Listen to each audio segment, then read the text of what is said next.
चलिए सीधे बैठेंगे। 3 टाइम्स ओम बोलेंगे। इनहेल ओ,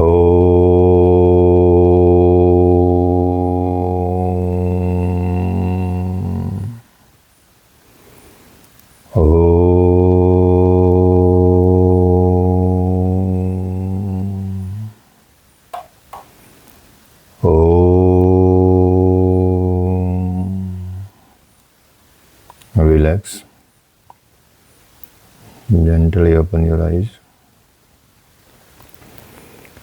चलिए, कैवल्य पाद आपका चल रहा है और कैवल्य पाद में 27 सूत्र आप कर चुके हैं।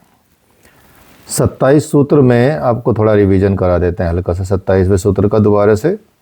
और 27वें सूत्र में बताया गया है कि तच्छिद्रेषु प्रत्यांतराणि संस्कारेभ्यः, अर्थात उस विवेक की या विवेकी की थोड़ी सी असजगता से, अर्थात जो सिद्धि प्राप्त कर रहा है, जो साधना प्राप्त कर रहा है, साधन कर रहा है, साधक है और इस अवस्था तक पहुंच जाता है कि उसको विवेक प्राप्त हो जाता है, उसकी थोड़ी सी भी असजगता से बीच बीच में उसके विपरीत वृत्तियां उठती हैं जो उसको उस पथ से भटका सकती हैं, उस रास्ते से अलग कर सकती हैं, दूर पहुंचा सकती हैं। इसलिए थोड़ी सी भी असजगता नहीं होनी चाहिए। और विपरीत वृत्तियां जो आती हैं, विपरीत वृत्तियां आती हैं, वो कैसे आती हैं? पूर्व के संस्कारों से उठती रहती हैं। जैसा कि लोग कहते हैं कि भक्त अर्जुन को क्या हुआ, संपूर्ण आत्मस्मृति हो गई कंप्लीटली, क्योंकि भगवत गीता में लास्ट में उन्होंने कहा, भगवान से स्पष्ट कह दिया, सीधा बोला भगवान से कि नष्टो मोह स्मृति लब्धा त्वत् प्रसादान्यमच्युत, अर्थात आपकी कृपा से मुझे अब आत्मस्मृति प्राप्त हो गई है। अर्जुन ने ऐसे बोला। इसका कहने का मतलब क्या हुआ कि अब अर्जुन को आत्म स्थिति प्राप्त हो गई है, अर्थात अब वो ये समझ रहा है कि ना तो मैं शरीर हूँ, ना मैं शरीर था और ना मैं शरीर रहूँगा। ये शरीर का धर्म है, लेकिन मैं जो उसके अंदर विद्यमान हूँ आत्म रूप में, मैं वो पहचान चुका हूँ। अब जो सामने मेरे खड़े हैं वो मेरे रिश्तेदार या स्वजन नहीं हैं, बल्कि ये तो भगवान आपकी माया का संकल्प है जो सामने दिख रहे हैं। अब मुझे स्मृति प्राप्त हो गई कि सभी शरीरों में आत्मा एक है जो मरता है, जो कभी मरता नहीं है और कभी जीता नहीं है, कभी उसका जन्म नहीं होता, कभी उसकी मृत्यु नहीं होती, तो सब में एक ही है। और जबकि सारे माया के शरीर हैं, माया में शरीर हैं, ये कभी बचेंगे नहीं, इनका तो अंत होना ही होना है। इसलिए अब आप युद्ध की आज्ञा करें प्रभु। तो फिर क्या हुआ, संस्कार कैसे पीछा पड़ जाता है या कैसे हल्की सी असजगता के कारण चीज़ें हो जाती हैं, घटित हो जाती हैं, चाहे वो कुछ ही देर के लिए हों। तो अभिमन्यु के मारे जाने के बाद वो अत्यंत परेशान हो गए, विकल हो गए। ऐसा क्यों हुआ? इसी का उत्तर इस सूत्र में दिया गया है कि वो मोह जो है क्षण भर के लिए था। पहले की वासना, पहले का चीज़ें उस समय अपना काम कर गई, अर्थात पूर्व के संस्कार काम कर गए, वो उनको भारी पड़ गया। पहले के संस्कार काम कर जाते हैं, वो भारी पड़ जाता है, लेकिन वो जल्दी ही संभल गए। अर्जुन तो जल्दी संभल गए। तो ऐसी वृत्ति बीच बीच में आती रहती है जो आपको अपने पथ से भटका सकती है, अर्थात जो विवेक ज्ञान प्राप्त होने के बाद भी कभी ना कभी कहीं ना कहीं ऐसी चीज़ें रह जाती हैं जो आपको थोड़ा विचलित कर सकती हैं। तो इसलिए या उस साधना में बाधा उत्पन्न कर सकती हैं, सिर्फ हल्की सी असजगता के कारण। लेकिन जो इस लेवल पे पहुंच गया वो जल्दी से उस विकार को भी, उस संस्कार को भी खत्म कर लेता है, लेकिन उसका उतना कोई अस्तित्व नहीं रहता जो संस्कार आए। तो भी ऐसे अवसर पर हमें क्या करना चाहिए? तो महर्षि पतंजलि कहते हैं 28वें श्लोक में, कहते हैं कि हान में शाम क्लेशम दुक्तम, अर्थात उन बीच बीच में आने वाले संस्कारों की हानि, क्लेशों की हानि की तरह होती है। अर्थात कहने का तात्पर्य यह है कि यदि बीच बीच में ऐसे संस्कार आते हैं तो कितने हानिकारक हो सकते हैं। वो महर्षि बताते हैं कि वो इतने हानिकारक हो सकते हैं कि वो जो क्लेश होते हैं उनकी तरह हो जाते हैं, उनकी तरह हानि पहुंचा सकते हैं। कहने का तात्पर्य यह है कि जैसे चित्त के अपने कारण में विलीन होने से क्या होता है, पंच क्लेशों की हानि हो जाती है। उसी तरह से यहाँ भी ये भी समझना चाहिए कि इसी तरह से वो हानिकारक भी हो जाते हैं। जो पंच क्लेशों की हानि के लिए बताए गए हैं क्रम, वही और वैसा ही यहाँ क्रम होना चाहिए। जैसे चने, गेहूँ या धान या उनको जब भून देते हैं, जब अगर उनको भूनेंगे नहीं, अंकुरित रहेंगे, तो आप देखेंगे कि बीज शेष बचा रहता है। लेकिन जब ऐसी कोई भी बीज को यदि आप भून देते हैं तो फिर वो कभी अंकुरित नहीं हो सकते। उसी तरह से विवेक ज्ञान उत्पन्न हो जाने पर, जब विवेक ज्ञान उत्पन्न हो जाता है, तो उस ज्ञान के द्वारा हमको जो बीच बीच में संस्कार उठते हैं, चाहे वो एक क्षण के लिए ही उठें, उनको भी नष्ट करना चाहिए।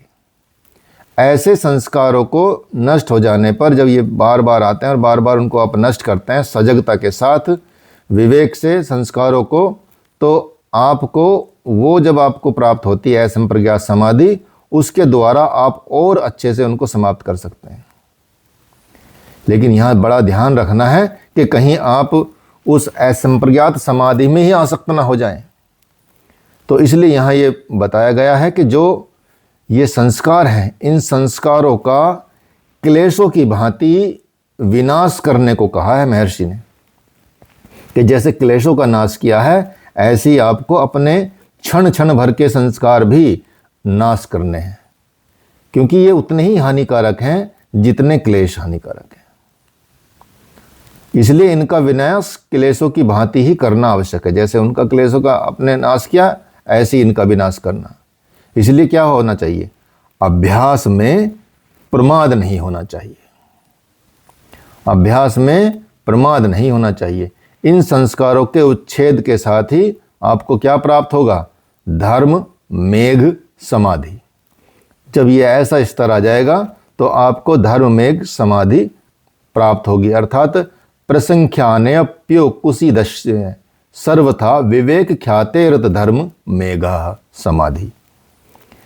जैसे योगी का विवेक ज्ञान की महिमा में, या जो उसको विवेक ज्ञान प्राप्त हुआ है, कई बार उसको इतना ये होता है कि वो उसको ऐसा आभास होता है कि हाँ, अब मुझे विवेक ज्ञान प्राप्त हो गया है, अब मैं विवेकी पुरुष बन गया हूँ, विवेकी हो गया हूँ। जैसे हम पढ़ने के बाद हमको पता चलता है कि हाँ भाई, अब हम योगाचार्य हो गए हैं, और आपसे वो अटैच हो जाता है, वो शब्द, वो पद, वो स्तर आपका आपसे अटैच हो जाता है। और जब वो अटैच हो जाता है तो वो भी एक तरह से लिप्तता मानी जाती है। तो यहाँ पर भी यही बताया गया कि योगी का जो विवेक ज्ञान की जो महिमा है, उसके साथ जब ऐसा अटैचमेंट हो जाता है विवेक ज्ञान के साथ, तो भी उसके बाद भी आपको उस महिमा में भी वैराग्य प्राप्त करना होता है, उसका भी वैराग्य प्राप्त करना है। उस विवेक ज्ञान जो सर्वथा प्रकाशमान रहता है, उसके कारण आपको धर्मिक समाधि प्राप्त होती है। लेकिन तब जब आपका उस विवेक ज्ञान के साथ भी वैराग्य हो जाए, उसमें भी अटैचमेंट ना हो। जहाँ धर्म ही धर्म है, जहाँ अपने चित्त के आकाश में या चिदाकाश में चारों तरफ सर्वत्र धर्म की छाया है, धर्म ही धर्म छाया हुआ है, धर्म शाश्वत है, धर्म सनातन है, धर्म परम सत्य है, वो है क्लेश कर्मों से, जो आपके क्लेश कर्म होते हैं उनको नष्ट करने वाला वो स्तर प्राप्त होता है। अतीत ईश्वर मानिए, हमेशा उस साधक को वहाँ पर दृष्टा का संस्कार दिखाई पड़ता है। ईशावास्यमिदं सर्व यत्किंच जगत्यहम जगत। ईशावास्य उपनिषद में ये वार्तालाप आया कि जो योगी विवेक ज्ञान की महिमा से भी विरक्त हो जाता है, विवेक ज्ञान की महिमा से भी विरक्त हो जाता है। उसमें विवेक ख्याति के सदा जाते रहने से या जाने से या उसके आने से, अर्थात उसमें उतरने से धर्म में समाधि प्राप्त होती है। प्रसंख्यान, योगी की वो दृष्टि जो शुभ और अशुभ, भले बुरे का विचार करके शुभ को और भले को स्वीकार कर ले, उसे प्रसंख्यान अर्थात विवेक ज्ञान कहा जाता है। विवेक का मतलब ही यह है कि अच्छे बुराई में आप निश्चित रूप से अंतर कर पाएं, और ये अंतर हम स्थूल रूप में तो कर सकते हैं कि भाई ये सब खाना है, खाने में एक सात्विक खाना, एक राजसिक खाना, एक तामसिक खाना, इसमें स्थूल रूप से आप अंतर कर सकते हैं। अब आपको सिर्फ सात्विक खाने की जो डेफिनेशन दी गई है, सात्विक खाना ही आपके सामने प्रस्तुत किया जाए और उसमें फिर डिफरेंस बताया जाए, फिर उसको जो डिफरेंस निकाल के लाए, फिर उसमें से डिफरेंस, तो बारीक होती चली जाएंगी चीज़ें और आप निश्चय करने में बड़े कठिनाई का सामना करेंगे। तो विवेक ज्ञान यदि प्राप्त होगा आपको, तो आप उस छोटी सी बात में भी अंतर कर पाएंगे, इसलिए विवेक ज्ञान कहा जाता है। धर्म मेघ, जो शुभ और अशुभ, धर्म और अधर्म से परे हो जाता है, परम पुरुषार्थ को देने वाला हो जाता है, धर्म की वर्षा करने वाला हो जाता है, वही धर्म मेघ समाधि कही जाती है। भोज जी ने भोज वृत्ति में यही बात बताई गई है। तो पहले जो बताया है आपको कि विवेक ज्ञान से संप्रज्ञात समाधि प्रकट होती है, तो फिर अनेक अनेक तरह की सिद्धियां प्राप्त होती हैं, उन सिद्धियों को भी आपको महत्व नहीं देना होता। जब सबके मन की जानने की शक्ति आ जाती है, अर्थात सर्वज्ञता आ जाती है, अंतर्ध्यान होने की शक्ति आ जाती है, सिद्धियां प्रकट हो जाती हैं, लेकिन जब उसे भी महत्व नहीं देते, जब किसी की इंपॉर्टेंस नहीं देते, तो धर्मेग समाधि प्रकट होती है। हमारे गुरुदेव तो बोलते हैं कि समाधि में भी आपको लगाव नहीं लगाना, उससे भी वैराग्य लेना। यहाँ तो विवेक ख्याति के या विवेकशीलता जो महिमा है उससे वैराग्य लेना है, बताया गया है। लेकिन अपने गुरुदेव बोलते हैं कि जो समाधि आपकी प्रकट हो जाए तो उसमें भी वैराग्य प्राप्त करना है। समाधि कहने से आप ऐसा ना समझ लें कि बस नेत्र आंख मूंद ली और बाहर का ज्ञान नहीं है, भीतर परमानंद है, बल्कि ये समझना चाहिए कि उसे समस्त प्राणी पदार्थों का सूक्ष्म स्वरूप दिखाई पड़ रहा है, वो अपने आत्म स्वरूप में प्रतिष्ठित भी है। भगवान ने भी भगवद गीता में कहा कि मां च यो व्यभिचारेण भक्ति योगेन सेवते स गुणान समित्यान ब्रह्म भूयाय कल्पते, कि जो मुझ परमेश्वर की अव्यभिचारिणी, अव्यभिचारिणी का मतलब होता है पराभक्ति, न कि अपराभक्ति, प्राकृतिक रूप से नहीं, पराभक्ति रूप से। अर्थात इसको ये भी कह सकते हैं कि एक ईश्वर के प्रति सरेंडर, एक ईश्वर के प्रति समर्पण, उसी को अव्यभिचारिणी भक्ति कहा जाता है, पराभक्ति कहते हैं। उसके द्वारा उपासना करता है, तो भगवान कहते हैं कि यदि उसके द्वारा मेरी उपासना कोई करेगा तो तीनों गुणों पर विजय प्राप्त कर लेगा, तीनों गुणों पर वह विजय प्राप्त कर लेता है। इसलिए उसे जब इस तरह का स्तर प्राप्त होता है तो उसे चारों तरफ दृष्टा का उसको संचार दिखाई देता है। अब यहाँ बताते हैं कि धर्मेक समाधि का फल क्या है। तो धर्मेक समाधि के फल के बारे में चर्चा करते हैं महर्षि के ततः क्लेश कर्म निवृत्ति ही, ततः क्लेश कर्म निवृत्ति। उस धर्म मेघ समाधि के द्वारा समस्त दुखों और कर्मों, कर्म मतलब संस्कार, और सारे दुख, आदि भौतिक, आदि दैविक, आध्यात्मिक, ये सारे दुखों का विनाश हो जाता है।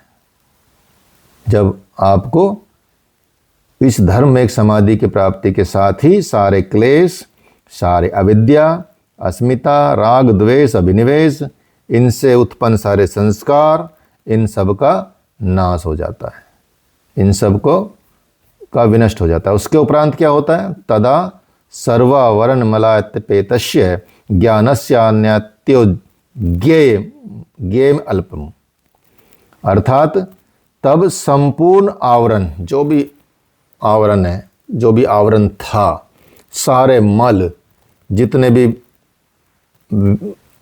विचारों में मलिनता थी या कोई और भी कहीं पे भी जो था, वो सब नष्ट हो जाते हैं। सीमा रहित ज्ञान से उसके लिए कुछ भी जानना शेष अब नहीं रहता। उसके लिए कुछ भी जानना अब अल्प ही है, मतलब वो उस स्तर पे जाएगा नहीं। सूरज यदि बादलों से न ढका हो और सूर्य ग्रहण न लगा हो तो उसके प्रकाश में उसे कुछ भी जानना अल्प नहीं है, अर्थात वो संपूर्णता से जान सकता है, क्योंकि सब कुछ तो दिखाई दे रहा है। उसी तरह से जब चित्त पर वृत्तियों का आवरण हट जाता है, संस्कारों का पर्दा हट जाता है, ममता, मोह, काम, क्रोध, लोभ, इन सब का आवरण जो प्राकृतिक आवरण है, जो धर्म में एक समाधि से हट जाता है, टूट जाता है, उस स्थिति में वो परम शांत रूप, परमानंद रूप ही रहता है। उसके लिए कुछ भी जानना शेष नहीं रहता, समझना, सुनना, गुनना कुछ भी शेष नहीं रहता। उस समय जिसके सभी आवरण हट गए हैं, मल हट चुके हैं, ऐसा ज्ञान ही अनंत अनंत अनंत सीमा रहित हो जाता है। इस कारण से उसे ज्ञेयम अल्पम, ज्ञेय पदार्थ परमात्मा और साधक के बीच अत्यंत अल्प दूरी रह जाती है। फिर बस प्राप्ति ही दूरी रह जाती है, एक तरह से ये मान के चलिए। तो उस पे कहते हैं ततः कृतार्थानाम परिणाम क्रम समाप्तिर गुणानाम। दृष्टा की अनुभूति, उसके बाद ज्ञेय की अनुभूति, अल्प दूरी जो बहुत कम बची है वो भी पूर्ण हो गई है। इस तरह से साधक जब कृतार्थ हो गया, इन सब से प्राप्त हो गया, अपना कार्य पूर्ण कर चुका, ऐसे पुरुष के सामने गुणों का प्रभाव, उनके परिणाम, ये सब क्रम भी समाप्त हो जाता है। गुण के जो प्रभाव, मतलब गुणातीत वाली अवस्था आने लगती है। कोई गुण परिणाम नहीं देगा, कोई प्रभाव नहीं करेगा, वो भी क्रम भी समाप्त हो जाएगा उनका। सत, रज, तम, ये 3 गुण हैं। ये उत्तम, मध्यम और निकृष्ट 3 प्रकार का प्रभाव डालते हैं। इनका क्रम तो चलता ही रहता है, लेकिन इस अवस्था में एक क्रम सदा के लिए परमानेंट समाप्त हो जाता है। और अब वह जो योगी है वो गुणों से अतीत हो जाता है, फिर कोई गुण उसके काम नहीं करते।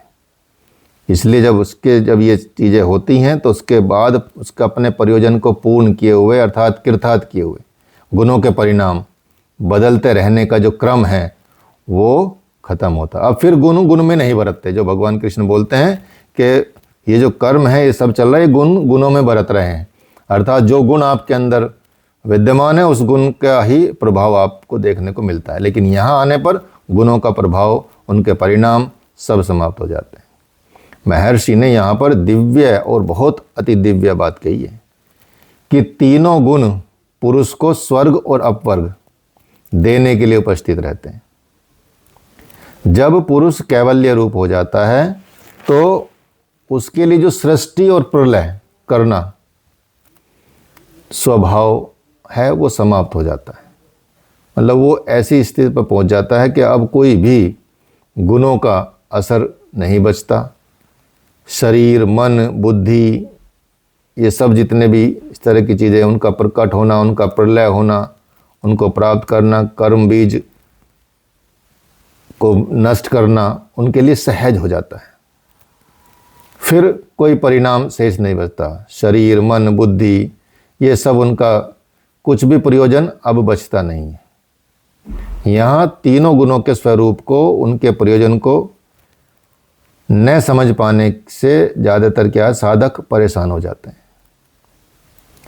वही जो साधक जानते हैं कि 3 गुण जो है भगवत साधना में हमारे लिए साधक हैं, तो वही उन तीनों गुणों से अपना कैवल्य का रूप प्राप्त कर सकते हैं। वो बाधक भी बन जाते हैं, साधक भी बन जाते हैं। साधक इसलिए क्योंकि उन स्तर से ही निकल के आप आगे जा सकते हैं, इसके बिना तो जा भी नहीं सकते, क्योंकि दूर किसको करना है, दूर तो उन्हीं को करना होगा ना। तो इसलिए उस समय साधना का क्रम कैसा होता है उसके बारे में महर्षि बताते हैं कि क्षण प्रतियोगी परिणाम अपरांत निग्रह क्रम। जो क्षणों का प्रतियोगी है अर्थात जिसका स्वरूप परिणाम के अंत में समझ में आता है, वो क्रम है। जब तक आप कर रहे हैं तब तक हो सकता समझ में नहीं आए। जैसे एक छोटा सा ही एग्जाम्पल बताते हैं, जिन्होंने रेकी को खोजा। रेकी एक टेक्निक थी जो भारतीय संतों के पास अभी भी रहती है, एक तरह शक्ति है वो, लेकिन जापान के एक प्रोफेसर ने उसको फिजिकली एक्सपीरियंस करना चाहा, उसको खोजना चाहा, तो उन्होंने रिसर्च की, भारत आए, तिब्बत गए, चाइना गए, जहाँ जहाँ भी, क्योंकि बुद्धिस्ट थे तो बुद्ध की जगह जहाँ जहाँ भी थी वहाँ गए। बाद में उन्होंने तपस्या की 21 दिन की कहीं पहाड़ पे जाके, तो वो स्थिति उनको प्राप्त हो गई जिसके लिए वो मतलब तैयारी कर रहे थे, जिसके लिए तप कर रहे थे। लेकिन उस दौरान उनको वो पता नहीं चली, समझ में नहीं आई। लेकिन जब वो कंप्लीट करके चले, तो कंप्लीट करके चलने के बाद जब वो नीचे उतरे तब कोई घटना घटित हुई और तब उनको अंत में वो परिणाम समझ में आया। यही क्रम है। आरंभिक काल में आप भजन में घंटों बैठते हैं तो कुछ ही मिनट में आप भजन कर लेते हैं, उठ जाते हैं, उच्चाटन होने लगता है। लेकिन धीरे धीरे धीरे धीरे आपको लगेगा कि आप में तो बदलाव आना शुरू हो गया है, आप में उन्नति अवस्था आनी शुरू हो गई है। कभी उन्नत अवस्था में आप घंटों बैठने लगेंगे, एक भी मिनट व्यर्थ नहीं करेंगे। कभी कभी आपका टाइम भी, कई बार ऐसा लगता है कि भाई कहाँ इतनी वृत्तियाँ आती हैं सामने। लेकिन जैसे जैसे संयम परिपक्व हो जाता है वैसे वैसे आपकी श्वास आई तो ओम, श्वास गई तो ओम, श्वास आई तो ओम, श्वास गई तो, अर्थात कुछ भी संकल्प विकल्प बचता ही नहीं है। बीच में कोई भी सांस आपकी जानकारी के बिना व्यर्थ जाती ही नहीं है। आप इतने क्षणों के प्रतियोगी हो जाते हैं, क्षणों पे भी आपका कंट्रोल हो जाता है, हर क्षण आपके नियंत्रण में आ जाता है। साधना इस अवस्था तक पहुंच जाती है। शुरू में तो आपको धीरे धीरे स्तर का पता भी नहीं चलेगा, लेकिन आप कुछ दिन बाद देखेंगे परिणाम आपको हो सकता है उस दौरान ना समझ आए, लेकिन जब आप विशेष तौर से जब इतनी सूक्ष्म बुद्धि होने लगेगी, मन होने लगेगा, तो आपको समझ आने लगेगा। स्थूल रूप से तो तुरंत भी समझ में आता है, लेकिन जो उसका सूक्ष्म अति सूक्ष्म रूप है या दिव्य रूप है वो हमको बाद में समझ आता है। ये क्रम ही ये है। ऐसा नहीं कि आपने एक दिन किया और आपको बस प्राप्ति मिल गई, या आप मतलब आपको पता चलेगा, पहले पता नहीं चलेगा, अंत में पता चलता। उस समय परिणाम क्रम अंतिम परिणाम पर्यंत निग्रह हो जाता, उसका कोई उपयोग नहीं रह जाता। इसलिए क्षण क्रम का जो क्रम बताया गया है उस वक्त में भी आप उसको परिणाम को पूर्ण रूप से हो जाता, अर्थात उसके साथ ही आपका पुरुषार्थ पूर्ण हो जाता है। ये स्थिति बताएगी कि जो क्षणों का प्रतियोगी है और जिसका स्वरूप परिणाम के अंत में समझ में आता है वो क्रम है। क्षण प्रतियोगी का मतलब होता है क्षणों का विभाजन करने वाला क्रम। जैसे सांस लेने की बात की है, ये बहुत सूक्ष्म बात है कि सृष्टि त्रिगुणात्मक है, प्रतिपल बदल रही है, प्रतिपल। एक क्षण पहले जो आप थे वो अब नहीं है। एक क्षण पहले कोई भी सृष्टि की कोई चीज एक क्षण पहले जो थी वो अब नहीं है। इतनी तेजी से बदलता है। अगर आप इसको टाइमलाइन बढ़ाएं ना, जैसे एक वीडियो एडिटिंग करते हैं ना, वीडियो एडिटिंग करने पे आप देखेंगे कोई शब्द है, सपोज ये प्रतिपल ही बोला हमने, जब उसकी जो लेंथ है टाइमलाइन की, तो जब उसको छोटा कर देते हैं तो आपको प्रतिपल क्या, पूरी किताब, पूरा जो 1 घंटे का वो हो सकता है इतने से में समा जाए। लेकिन जैसे जैसे आप उसको स्ट्रेच करेंगे, बढ़ाएंगे बढ़ाएंगे बढ़ाएंगे बढ़ाएंगे और खींचते ले जाएंगे, तो आपको वो प्रतिपल शब्द का भी प्रय भी समझ आएगा कि अच्छा ये वाला जो लाइन है ये प्रय बोला गया है, इसको हटा सकते हैं। हमको पल बोलना तो प्रति हटा सकते हैं, तो प्रति का प्रति हटा देंगे आप। कितना बारीक से आप कर सकते हैं, सोचिए। तो इतनी बारीकी आपके अंदर आ जाती है जब आप समय पर नियंत्रण कर लेते हैं, जब आप अपने वृत्तियों पर नियंत्रण कर लेते हैं। वो नियंत्रण ही तो है, एडिटर यही तो करते हैं। फिल्मों के एडिटर हो गए, टीवी में, या आप लोग भी अब तो सबके हाथ में ही है, ठीक है, इतने सारे ऐप आ रहे हैं, तो उनमें आप देखेंगे कि सब वो टाइम लाइन में जो है उसको आप स्ट्रेच करते जाओ, स्ट्रेच करते जाओ, स्ट्रेच, तो एक एक शब्द, एक एक क्षण, एक, यदि किसी ने गिटार का एक तार बजाया तो उसको भी हटा सकते हैं। वैसे स्थूल रूप में तो एक ही दिखेगा, कभी इतना बड़ा है। तो इसलिए प्रतिपल बदलने में जो क्रम है वो दिखाई आ जाता है आपको, ठीक है, इस तरह से दिखाई पड़ने लगता है। और यदि ऐसा नहीं है तो अभी थोड़ी और आपको तैयारी करनी है। जैसे बच्चा युवा हो रहा है, लेकिन बच्चे से युवा होने में जो क्रम था वो किसी को दिखाई नहीं देता। जब वो युवा हो गया तभी लोग अनुमान में समझेंगे कि अब युवा हो गया। उसी समय से वृद्ध का भी क्रम शुरू हो जाता है, इसी क्रम से फिर मरना भी शुरू हो जाता है, सूक्ष्म से स्थूल रूप में चला जाता है, स्थूल से सूक्ष्म रूप में चला जाता है, फिर जन्म ले लेता है।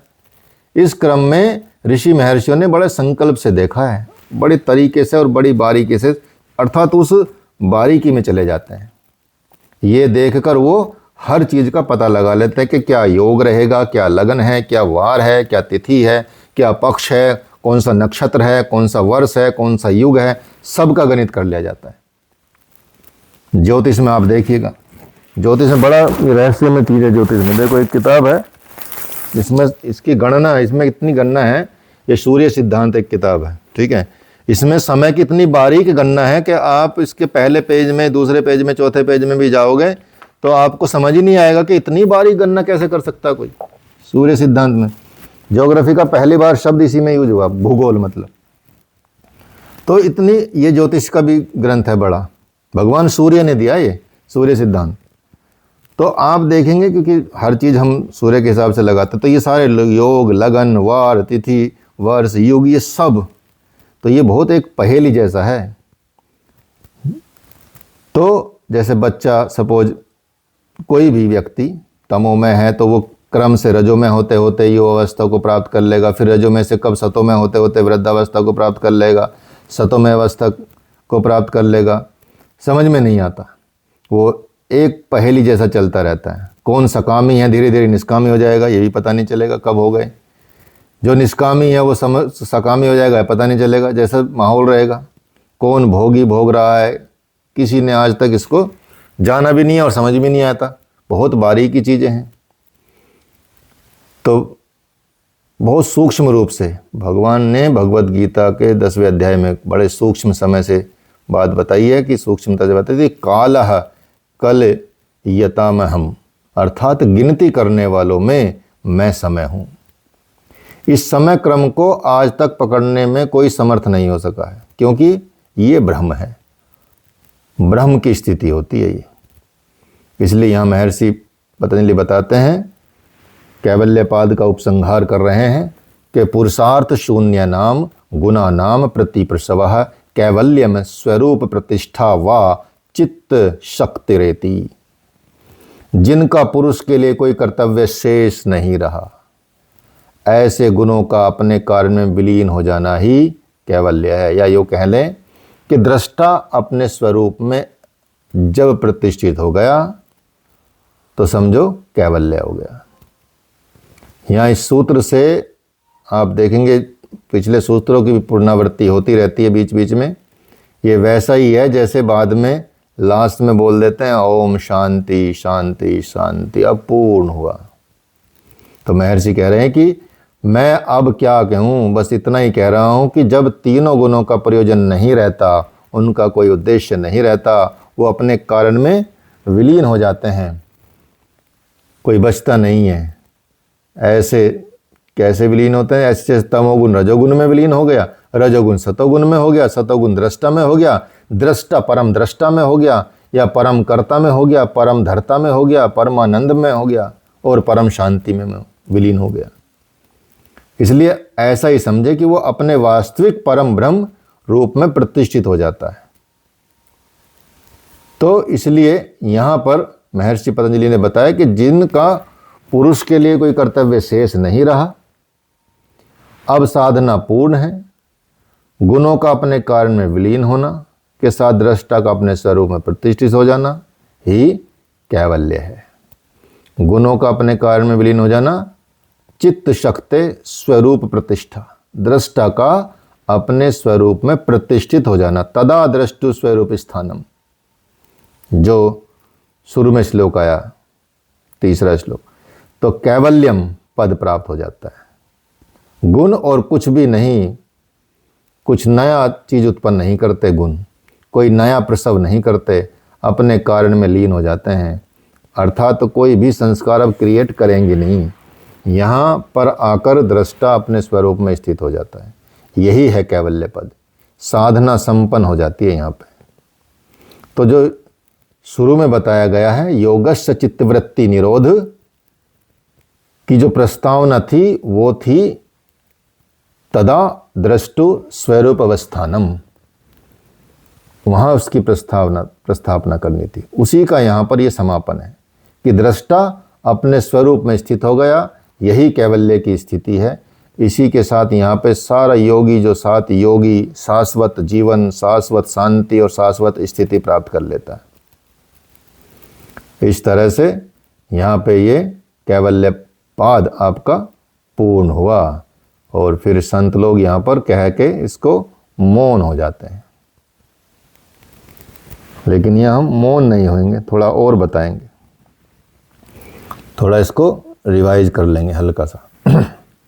ठीक है, तो ये आपका कैवल्य पाद वैसे कंप्लीट हो गया श्लोक के हिसाब से। तो अब थोड़ा सा इसका हल्का सा रिवीजन कर लेते हैं, फिर इस पे थोड़ा सा बात करेंगे। कहने का तात्पर्य यह है कि हाँ, एक जो अभी मैंने आज एक वो भेजा ना आपको, एक वो भेजा है, कुछ वैकेंसी का भेजा है, योग की वैकेंसी है। एक एप्लीकेशन आती है, बड़ी इंटरनेशनल टाइप की एप्लीकेशन है, कल्ट बोलते हैं उसको, कल्ट। ठीक है, फिटनेस होता है, फिटनेस के लिए और योगा ट्रेनर उसमें अपॉइंट किए जा रहे, तो बड़ी अच्छे लेवल की कंपनी है। तो उन्होंने वैकेंसी निकाली है, तो उनका मेरे पास फ़ोन आया था आज कि जी आपके पास कोई योग टीचर हैं तो हम भर्ती कर रहे हैं। तो वो भर्ती कर रहे हैं उनकी।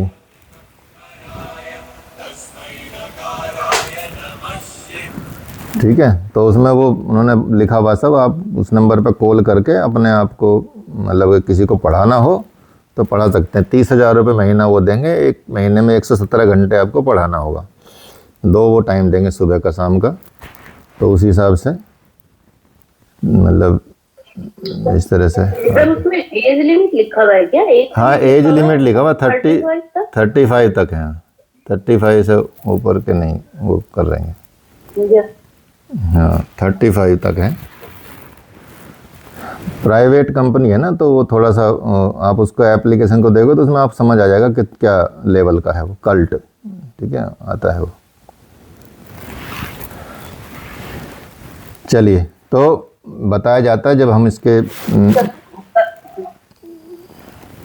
सिद्धियां क्या है, अनंत हैं, संसार से अलग कुछ भी अलग प्राप्त कर रहे हैं आप, मतलब जो नॉर्मल चल रहा है ना उससे थोड़ा सा भी अलग आपकी प्राप्ति हो रही है, हटके, जो हटके प्राप्त करते हैं, विलक्षणता प्राप्त करते हैं, विभूति प्राप्त करते हैं, वही तो सिद्धि कहलाती है। अब योग में सिद्धियां भी थोड़ा अलग से प्राप्त होंगी। सामान्य लोग योग कर ही रहे हैं सारी दुनिया में, हर आप देखेंगे हर फेसबुक पे, यूट्यूब पे, हर जगह पे योग ही योग चल रहा है। ठीक है, तो सब योग कर रहे हैं, कोई कुछ कर रहा है, कोई कुछ कर रहा है, तो सब, लेकिन उनमें भी यदि कुछ विलक्षणता रहे आपके अंदर कि हाँ आपने एक स्तर पर पहुंचाया है, तो वो सिद्धियां मानी जाएंगी। तो योग में तो सिद्धियां मिलती हैं, 8 सिद्धि मिलती हैं और बहुत सारी सिद्धियां मिलती हैं, तीसरे अध्याय में आपने देखा ही है। लेकिन परम सिद्धि क्या है? परम सिद्धि तो यही है कि परम तत्व परमात्मा यदि विदित हो जाए, वो सध जाए, वही है असली सिद्धि, वही है परम सिद्धि।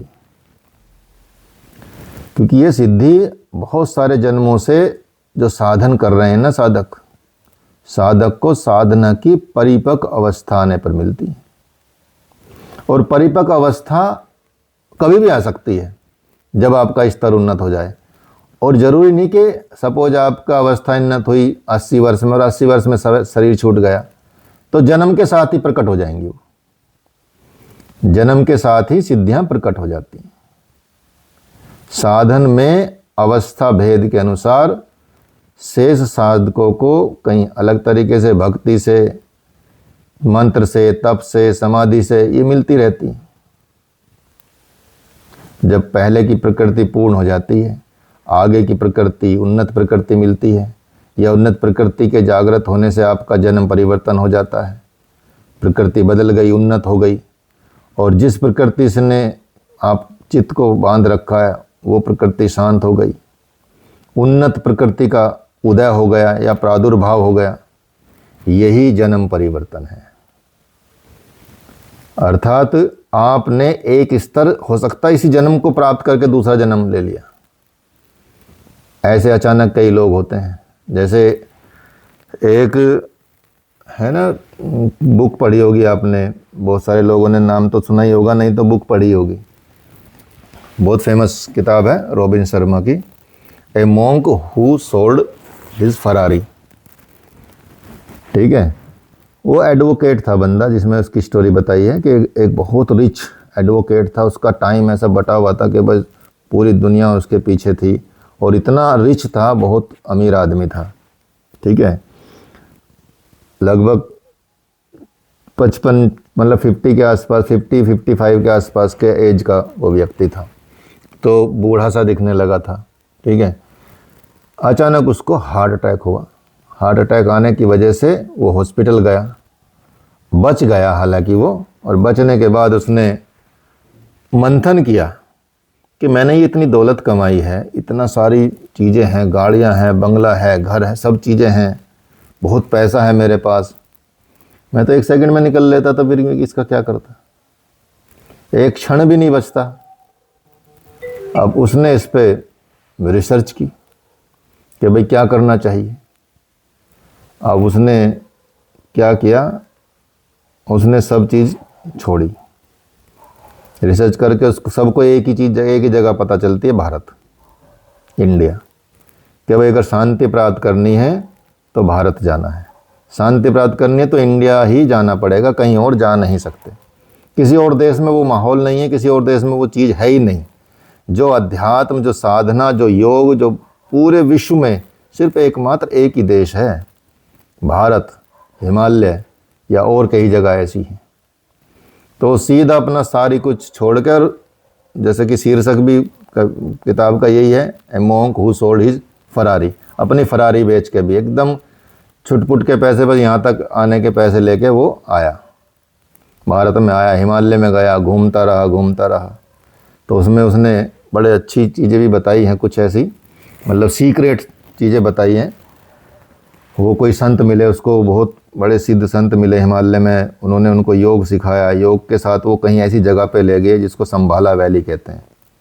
ठीक है, वहाँ पे देखा जाके, उसने देखा कि यहाँ तो इतने मतलब इतने उम्र के ऋषि बैठे हैं वहाँ पे, मतलब 1000 साल का, कोई 2000 साल का, कोई 5000 साल से वहाँ तप कर रहा है, और सब यंग, मतलब वहाँ समय ऐसा कि वहाँ बूढ़ा ही नहीं होता कोई। वहाँ गया वो, उसने बताया, सारा वर्णन किया वहाँ का, फिर वापस आया, योग सीखा सब, तो उसके पूरा बदलाव हो गया। तो योग सीख के फिर वो अपने देश गया, वापस गया, तो पैसा तो उसके पास सब चीज़ें बेच के आ ही गया था, तो अपने मित्र के यहाँ गया, फ्रेंड के यहाँ। उसने दरवाज़ा खोला तो उसको पहचान नहीं पाया कि भाई साहब कौन हो तुम। तब उसने परिचय दिया कि मैं तो ये हूँ। उसने बोला कि नहीं, तुम हो ही नहीं सकते, तुम तो 55 साल के थे, तुम 30 साल के कैसे लग रहे हो। तो 30 साल के लग रहे हो, तुम तो हो ही नहीं वो। मैं कहा नहीं मैं वही हूँ। फिर उसने बताया तो वो समझ आया कि हाँ यार, ये तो ना यंग कैसे हो गया। कि यंग, मैं इसलिए यंग हो गया हूँ क्योंकि मैं ये सीख के आया हूँ। लेकिन मैं, कि उसने बताया कि स्टोरी बताओ। तो उसने बोला कि चल ठीक है बताता हूँ, चाय लेके आओ, चाय पियेंगे, उसके साथ बताएंगे, या कॉफ़ी पियेंगे, जो भी वो चाह रहे थे। वो लाया और कॉफ़ी या चाय उसमें कप में डालने लगा, वही जो योगी था। कप भरता गया, फिर भी वो डालता गया, वो निकल के कप से बाहर चले गई। अब वो चिल्लाने लगे, भाई तू ऐसा क्यों कर रहा है, चादर वादर ये इस पे जो मैट है वो ख़राब हो जाएगी, मेरी पत्नी मुझे डांटेगी बहुत, कि और क्यों डाला जब पहले ही भरा हुआ है। तो उसने बोला कि भाई ऐसा है, जो मैं बताने वाला हूँ ना, तुझे पहले वो निकालना पड़ेगा, क्योंकि पहले से भरा हुआ तेरे अंदर, वो पहले निकाल, नहीं तो बाहर ही फैलेगा। तो उसने पूरी स्टोरी उसको बताई। तो जब स्टोरी ये बताई उसने कि भाई मैं ऐसे गया, ये सारी चीज़ें गई, इस तरह से ये सारी चीज़ें हुई मेरे साथ, ये सारी घटनाएं गई, तो इस तरह की चीज़ें जब आती हैं जीवन में, तो वो भी उसका एक जन्म परिवर्तन हुआ, पूरा जन्म बदल गया ना, पूरा विचार बदल गया, अब वो पुराना आदमी नहीं रहा। तो ऐसा नहीं कि सिर्फ मरने के बाद ही ये जात्यंतर परिवर्तन होता है, जन्म परिवर्तन होता है। एक ही जीवन में आपका भी परिवर्तन हो सकता है, वो नया जन्म मानिए आप, उसका भी वो नया जन्म ही था जाति पर। ये तो एक रचना है। ये निर्वाण जो चित्त है, इसका जब तक ये अस्मिता है तब तक होता है, दोष है, जब तक द्वेष है, क्लेश है। आत्मा और वृत्तियों का मिश्रण ही अस्मिता कहा जाता है, बता चुके पहले भी। चित्त की बहुत सारी प्रवृत्तियों का स्थिर करना, एक ईश्वर में समर्पित करना, एक ईश्वर में नियुक्त करना चित्त का काम है। इनमें से ध्यान की स्थिति मिल गई तो ध्यान चित्त हो गया। अनाशयम, कभी विनाश नहीं होता फिर उसका, क्योंकि ऐसे योगी के कर्म शुक्ल और अकृष्ण होते हैं। बाकी सामान्य जन के कर्म तो शुक्ल, कृष्ण और मिश्रित होते हैं, लेकिन योगी के कर्म अशुक्ल और अकृष्ण होते हैं। अन्य लोगों के तो 3 ही प्रकार के होते हैं। ये सभी कर्म जो हैं वासनाओं को जन्म देते हैं, अनंत जन्म परिवर्तन कराते हैं, अनंत काल तक, अंतराल तक रहते हैं ये, और नियत समय पर प्रकट हो जाते हैं। क्यों? क्योंकि स्मृति और संस्कार, ये इनका स्वरूप एक ही रहता है। स्मृति में वही उभरता है जो संस्कार में फीड होता है। इनकी एकता अनादिकाल से है, शुरू से ही है ये, इसलिए सदा नित्यात्वाद कहते हैं इनको, नित्य स्वरूप पा जाऊं, ये भावना उसमें बनी रहती है। इसलिए हेतु, फल, आश्रय, आलंबन, इनके द्वारा इन संस्कारों को, वासनाओं का सृजन होता रहता है। जब इन चारों का अभाव कर देंगे तो आपके संस्कार भी मिटने शुरू हो जाएंगे, मिट जाएंगे।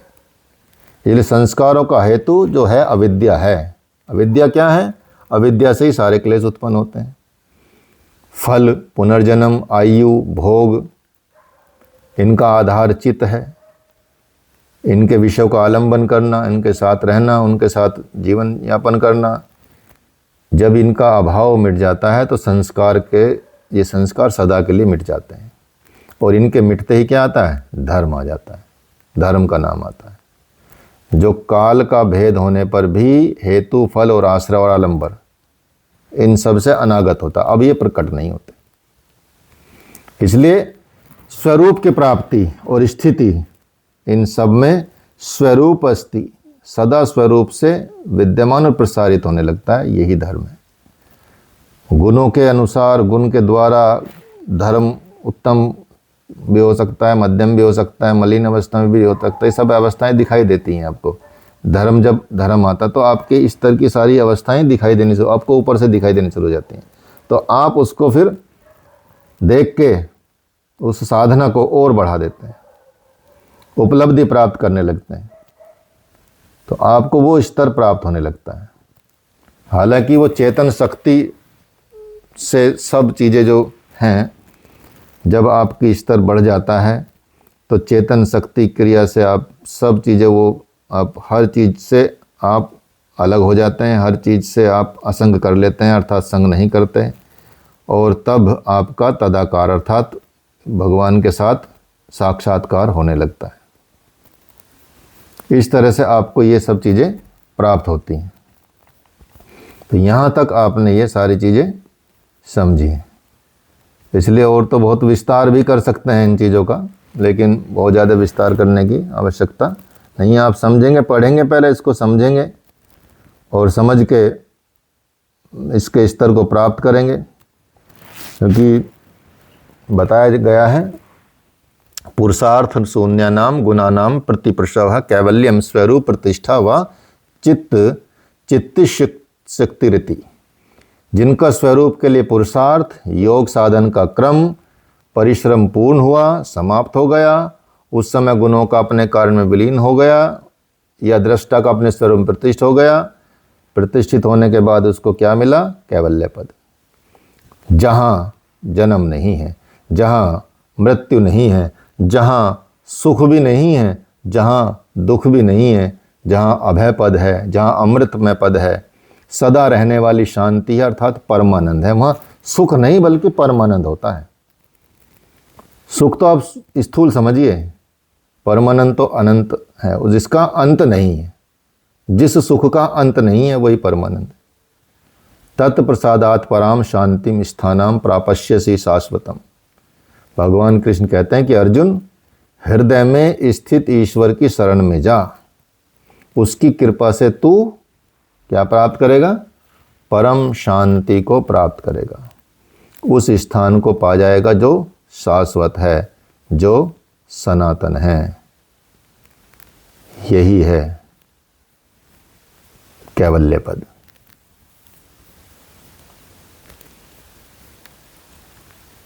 ठीक है, तो ये आपका आज कैवल्य पद की पूर्णता हुई। हरिओम तत्सत। चलिए, किसी को कुछ पूछना है तो पूछ सकते हैं।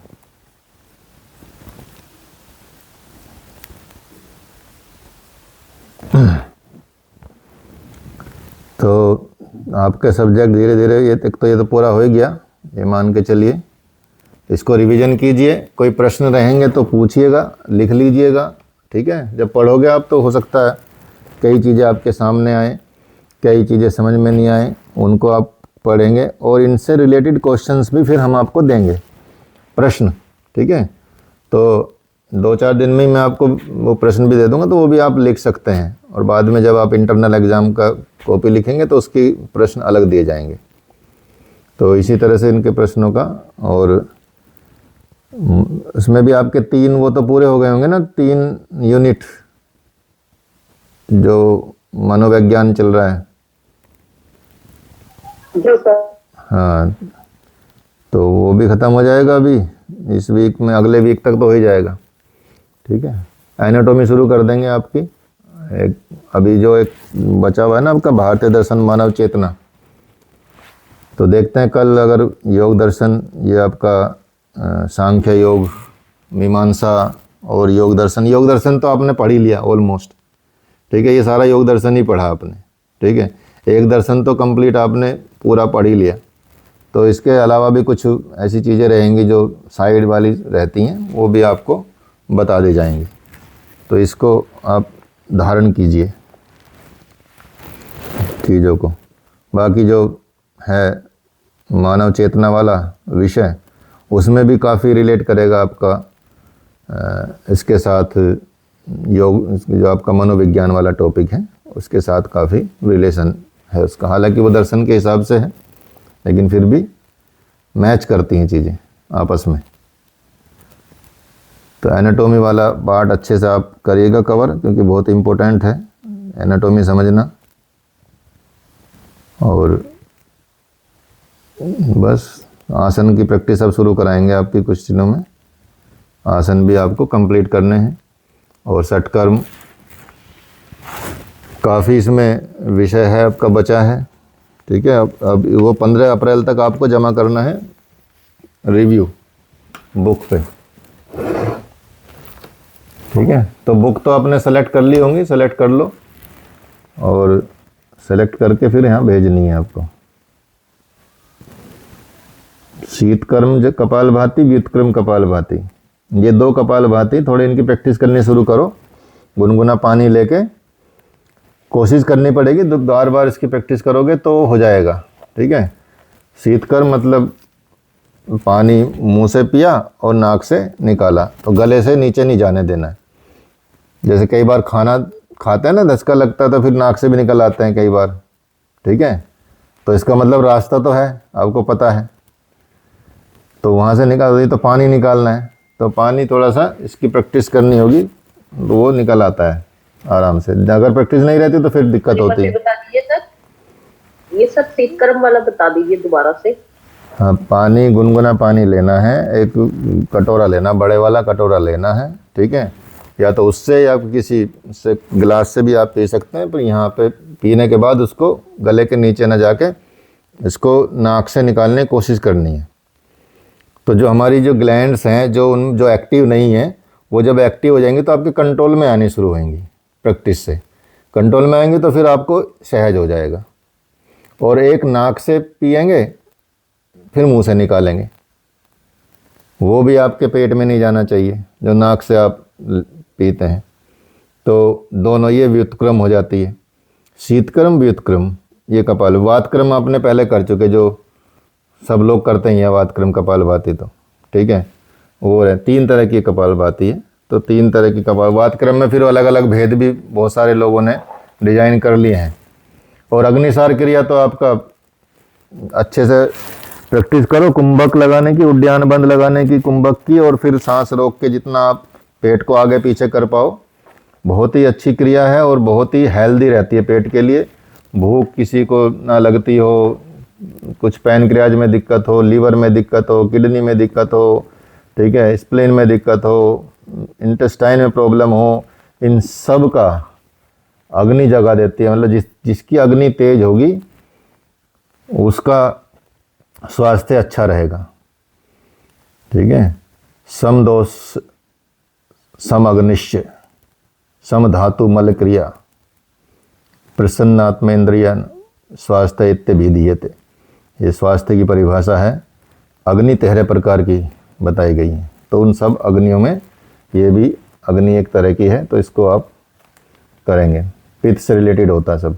ठीक है, और ये है ये आपका सूत्रनेति है, सूत्रनेति है ना, हाँ सूत्रनेति है। जब सबने रबड़ नेति की है, सूत्रनेति उसी तरह से होगी, बल्कि वो तो और ईजी लगता है करना, वो बल्कि ज़्यादा लाभकारी भी है सूत्र वाली। रबड़ नेति तो ऐसी चिकनी सी है, निकल जाती है चली जाती है, लेकिन वो क्योंकि सूत्र होता है उसमें अच्छे से आप ये कर सकते हैं। बाकी कुछ मुद्राएं जो हैं वो हमने YouTube पे डाली हुई हैं, उनको भी देख सकते हैं, और इनको सिखा भी दिया जाएगा आपको, और भी इसके वीडियो बना लिए जाएंगे। प्राणायाम भी आपके 4 ही प्राणायाम है, इतने ज़्यादा भी नहीं है। आसन को अच्छे से करना सीख जाओ। आसन आजकल दिखने में तो आसन ही दिखाने में आते हैं, ठीक है, सोशल मीडिया पे। और जो ये जॉब आई है आपकी, वैकेंसी आई है, इसमें आसन ही तो कराएंगे, वो कुछ नहीं कराएंगे, वो आसन ही रहते हैं। ठीक है, तो ये कर लीजिए। इसमें नंबर है आपके अलग अलग, और ये जो पतंजलि योग सूत्र है, आप हठ योग है, सारी चीज़ें हैं इनके। आपको वाइवा भी होता है ना साथ में, वो भी पढ़ना होता है। ठीक है, नेति ना करें ना, यहाँ पे थोड़ा सा दुख रहा है गला सर। यहाँ पे क्या ना करें, वो सूत्र नेति ना करें ना। गला तो गले से क्या उसका संबंध है? कुछ नहीं, बस उंगली से निकालने, तो नाक से संबंध है उसका। गले तक वो तो गले तक वो जाती। दुख रहा है सर मेरा, पता नहीं क्यों। अभी तो गरारे करो गुनगुने पानी से। हाँ गरारे, हाँ जी, नमक डाल के जब ठीक हो जाएगा तब करना, कोई दिक्कत नहीं।